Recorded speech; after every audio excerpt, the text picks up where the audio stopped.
Hi, everybody. Hi, Rachel. Welcome to Thursday. And what's for dinner? What's for dinner? Yes. And Rachel, welcome back to Oregon. Yes, to you as well. Thank you. Mhm. Thank you. I was happy to get back to even though it's still sunny outside. And I was happy to get back to our weather. I don't Yeah, know. I was happy to yeah. get back. I tell you, I walked out of the PDX airport and out to, my husband was there to pick me up, and the fresh air, Oh, it felt so good. I felt like I could breathe again, like this I know. deep, fresh, clean air. We got back from Dallas, and Dallas was warm. So Yes. it was that hot air. Oh, It right. was very Oh, yeah, warm, very warm in a Dallas. little 80 muggy, unseasonably warm, I was told. Yeah, unseasonably warm. Yeah, yeah. warm, yes. Yeah, So so then for those of you who don't know, Rachel and I, and then other colleagues of ours, were able to attend the American College of Lifestyle Medicine conference in outside of Dallas, Grapevine, Mhm. Texas. And we were there with another 3,000 people in person and then 2,000 people online. It was amazing. It was huge. It was I was huge. actually very surprised by the scope of this thing. Yeah. I was Mhm. not expecting that. It Mhm. felt very powerful to be in a Yeah. room with so many people who are Mhm. learning and growing and trying Mhm. to find health and well-being for their patients, Right. or for their clients. Right. And one of the things that's really beautiful about the ACLM is it's very multidisciplinary. Right. So it's Yeah. not It's not just just doctors, not just providers. Right. right, It right. And brought that's in people from all, walks of mhm. healthcare life, right? Yes. Yeah. Yes. Including coaches. Yeah. Right. Even there was one of the speakers was a social studies teacher. Yeah, Yeah. right. Right. Yeah. Somebody So from Medicare was there. mhm, Yeah. Uh-huh. Policymakers were there. I mean, mhm, I was actually very impressed with that. yeah. So today we were thinking we were going to take a little bit of a detour Yes. from our current Healthy hacks. track. Yeah. Mhm, And highlight, some of the things some of the nuggets that we came away with from the conference mhm. because yeah, it was good. It was It was good. really good. Yeah. Yeah. So, well, the first one I was thinking of, Rachel, was how impactful, um, or I'll just say it this way: the power of story. The power Mm. of story, because every speaker, whether he or she was addressing a patient that they encountered, a family member, Mhm, or even speaking out of their own lives, they had a story to tell, mhm. and that power of connection was really, really impactful in how lifestyle um, was the path to health. Mhm. Yeah. It makes me think of, lifestyle medicine and these lifestyle habits and behavior, this field of medicine, right? It's called lifestyle medicine, and it Mhm. it talks about the leaning into the lifestyle behaviors that we do to help prevent disease, Mhm. heal disease, reverse disease if possible. And it makes me think of lifestyle is a story, Mhm. right? Yeah. Sure. Your lifestyle is your story. Mhm. And Mhm. that's what is so beautiful about this field of medicine is that in order to help someone heal and make changes, you have to know their story. Mhm. You really have to ask the questions. We really have to Right. understand where they're coming from, where they are right now, and where they want to go. Mhm. And then looking at the different pieces of lifestyle medicine and how we can start to rewrite or start writing Mhm. new stories. Mhm. Yeah. Yeah. So yeah, it was great. And um yeah, and they really presented hard evidence, really. I Mhm. mean, research on Mhm. how especially the pillar of connection is what Mm. the pillar of connection and support, Mhm. how it changes the brain, Yes. how it changes the brain. Yeah. Yes, good point, because none of the, I feel like when we were shown case studies or stories of intent, a lot of times the doctor or the provider or the researcher person would call it an intensive intervention, an intensive 6 week or 12 week or 6 month. It's not like do a few, sometimes, some of it was really intensive, but Mhm. none of them were without, when they saw the big results, none of them were without the connection piece.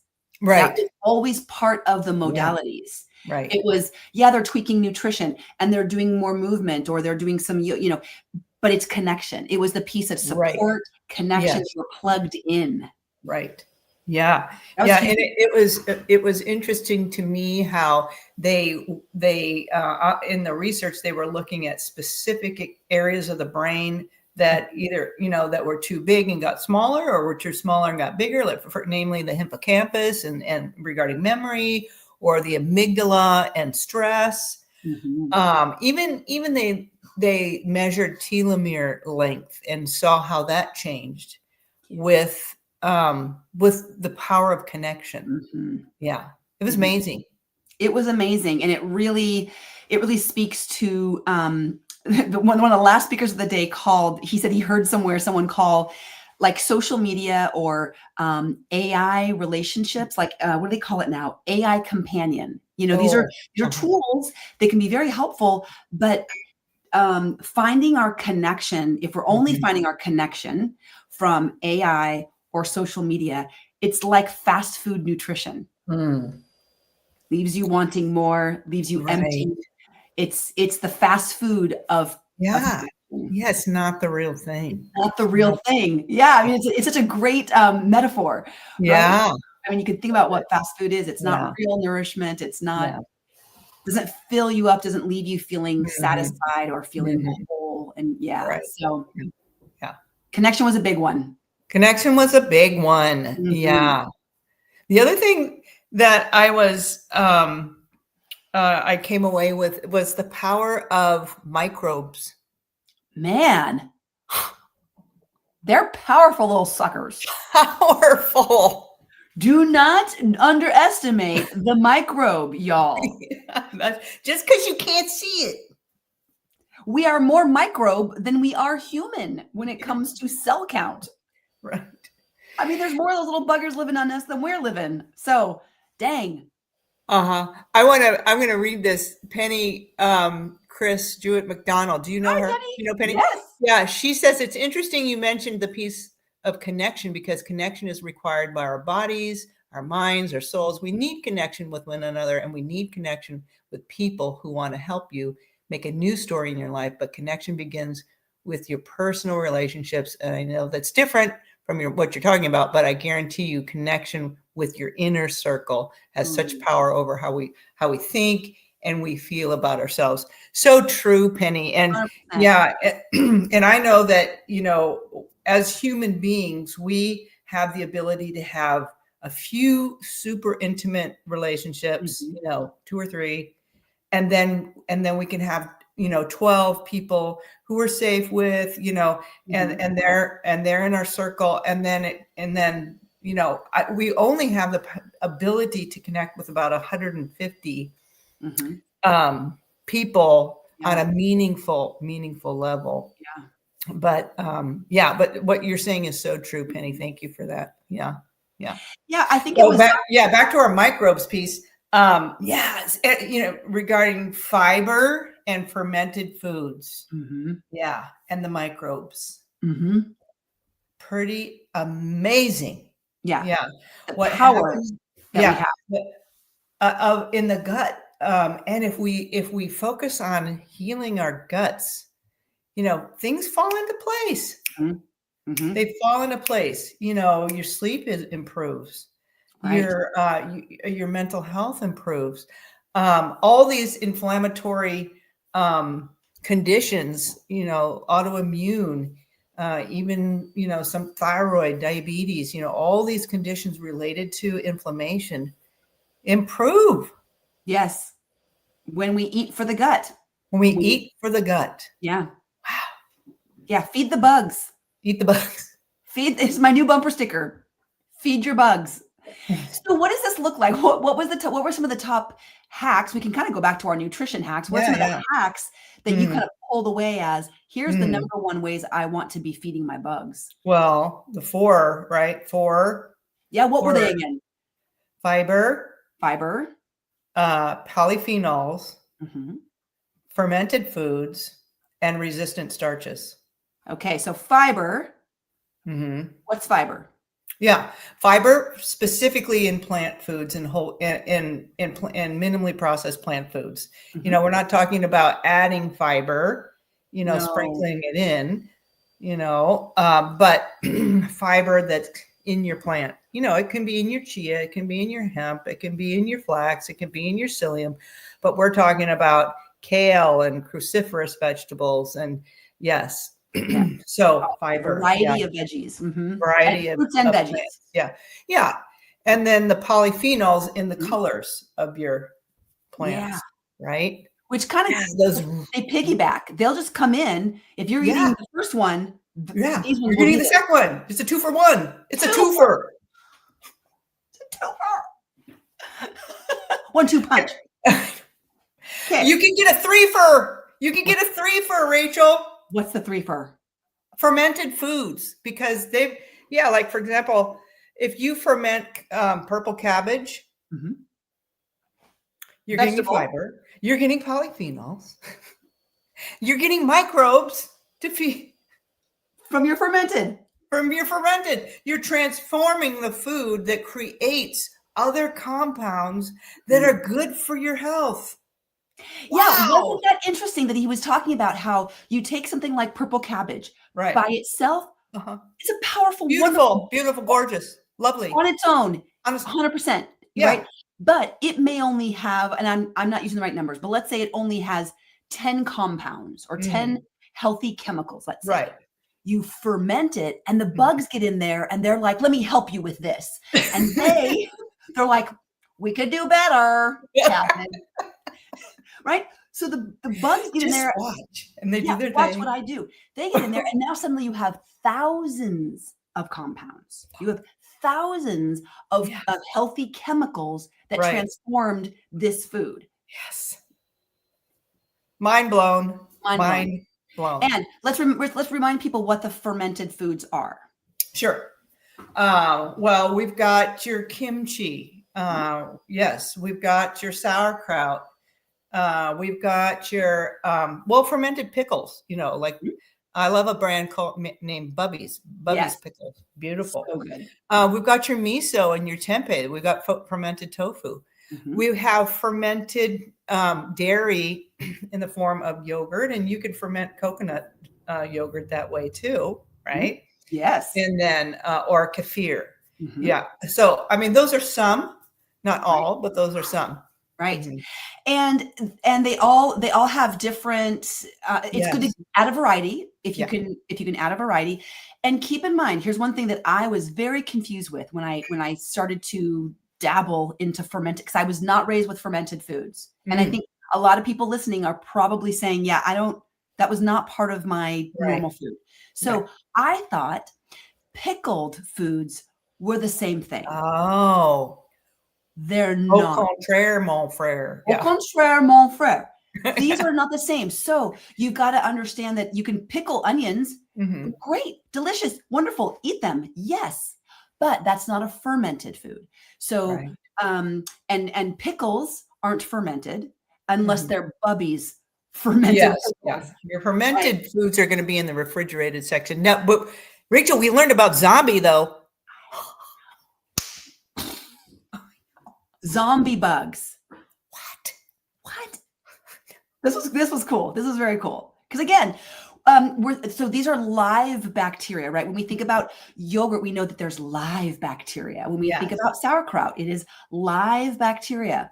But when we think about things like sourdough bread, which is also a fermented food, when we think about things like cooked miso, like in a soup or something, suddenly if you're asking a scientific question, you're saying, hold on, these live bugs don't survive the heating process. And that's true. So then I was always left thinking, well, then it must not be fermented anymore, or it must not be healthy.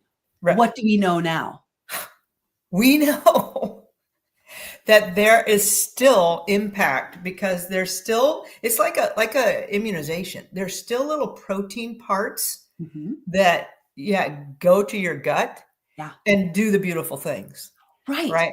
And we call these the protein parts of the microbe that was cooked or baked or whatever. We call them zombie microbes. Right. Because they're sort of dead, but not totally. I mean, they're dead, but they can still do stuff. Yeah. That's right. Yeah. They're totally dead, but they can do some things. So, and it was the way I thought it. I mean, I'm picturing these little dead bugs, right? They have like the X's in their eyes, but their bodies are still intact. Their cell structure is still intact, and it is still interacting with our body. Right. And it still is doing something. Yeah. Wow. What? Right. Oh my goodness. So cool. Interacting with the gut wall, the mucin layer, the immune cells. Yeah. Yeah. Okay. Yeah. All right. We've kind of, So man, that was fiber, polyphenols, fermented. And then resistant starches. Yeah. And you know what? That sourdough bread you just mentioned, it does the 1-2 punch too. Yeah. With your zombie, your zombie bacteria and your resistant starch. That's right. Eat a red Japanese potato or purple potato, cook it, refrigerate it, and now it's changed into more of a resistant starch. So you have the polyphenols, you have the fiber, and you have more of a resistant starch. So a greener banana is more of a resistant starch. Right. And these are starches that are, they have a chain of glucose together that get, when it's cooked, it breaks into smaller chains in glucose, eventually one little glucose. But when it's cooled, those molecules bind again. Yeah. And then when you eat that cooled one, or even if you warm it just a little bit, not too much, but just a little bit, those starches, then they just travel through your stomach and small intestine without breaking apart, and they go to the colon and they feed the bacteria there. And the beautiful thing about resistant starch is it helps the bacteria make butyrate, these small chain fatty acids that are so important for the protection of your gut lining. Yeah. And for your immune function. So it's just a beautiful thing. It's a beautiful thing. And it reminds me that it keeps reminding me that all forms of fruits and vegetables are good in all forms. Like eat some broccoli that's cold, but eat it hot also. Because it's impacting the digestive tract in different areas based on different things you do with it. Is it digesting and getting eaten up more in the upper colon, or is it getting all the way to the end? And so I think some of the speakers were from Australia or something like that. Many of them were. Yeah. Yes, we had lots of accents and lots of different. So we've heard. I don't say anything normal anymore because I'm hearing it all in my head. Right. So Rachel, that's so great. I want to say one more thing about this, and then I want to hear your takeaways. But the power of people was the other thing, Rachel. And I tell you what I mean by this. I mean, okay, this comes back to connection a little bit. I might be repeating myself, but people, I want you all to know how we got to meet some of our faves. In this space. And okay, you should have seen Rachel. I mean, she was all okay, I'm just going to tell a little story. I was talking to Simon Hill, just having a friendly conversation. I mean, as we do, Yeah. as per the usual. Every day. Everyday combo. Yeah, Combo. that's what we Just do. having a combo. Yeah. And then up walks Rachel. I thought about that later. I didn't even realize. I was like, oh, I think I stopped their conversation. I think I butted right in. It was like, excuse me.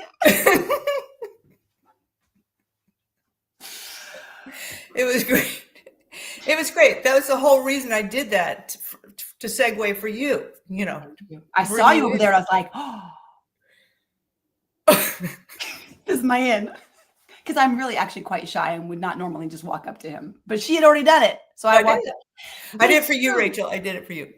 Yeah. But it was, there are people out there that are, are, they have a platform now as far as speaking, encouraging lifestyle and showing the value. And, but they had to take a first step.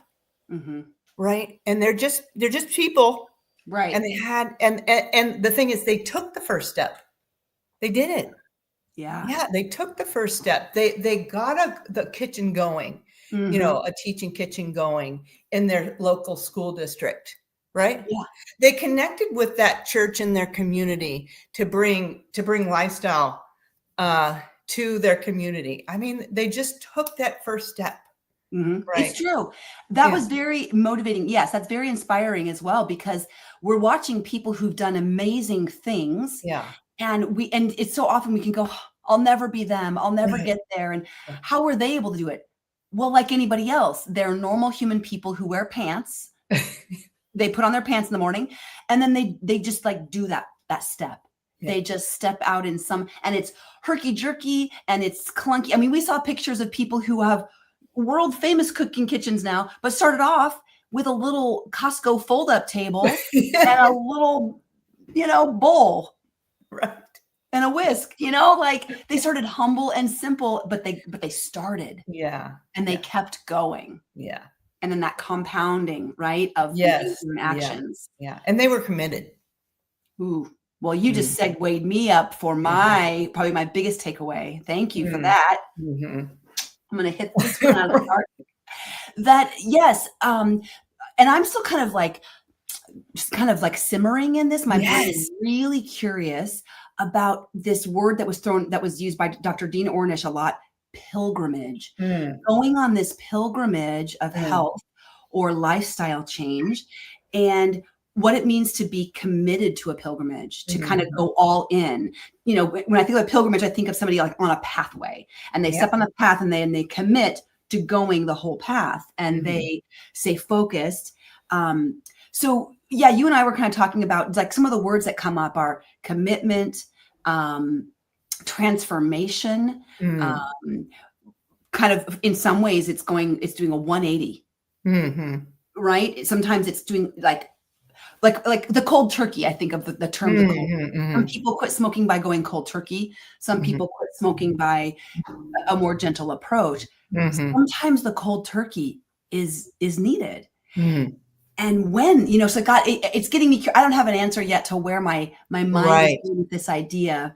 But the results that we were seeing in the research, the presentation, the cases that people were presenting, were the success that we saw was when people committed, when they went all in and did the thing. Maybe not perfect, but they went all in and they committed to trusting the process. Right. Yeah. And keep showing up and doing it. They kept showing up. That's right. Yeah. And so I'm wondering, Rachel, if the commitment to health can be there. And then also, because I think what you're thinking, can we also make small changes to get there? Yeah. So yes, I'm committed to my health. I'm all in for getting healthier.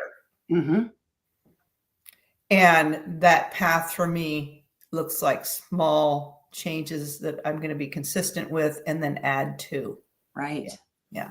Yeah. And as you were saying that, it started to form it, because we're asking this important question of ourselves too. Like, how do we make this happen in our own lives? And how do I help my clients commit, but realize that we still have to take baby steps towards change. And it made me think that the word commit, if I'm all in, it means there's no other way now. I've turned. So I have done a 180. So I've turned back on this other way. Yeah.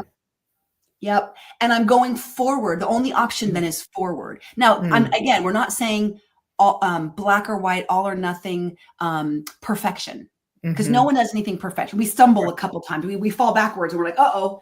But if I'm committed, then in my head, there's no other option but this thing forward. And that can start to help free you in decision making, what I will or won't do, what I do or don't, and, how I behave, my mindset, my eating, my exercise, my sleep, my stress. So anyway, we might need to continue to nuance that. Yeah. Because what does it look like to be fully committed? Right. I can't have my toe on both sides of the fence. Right. Kind of like, maybe I'm going to try it, but I'm leaving this option open. This option can't be open. I think that's what I'm saying, right?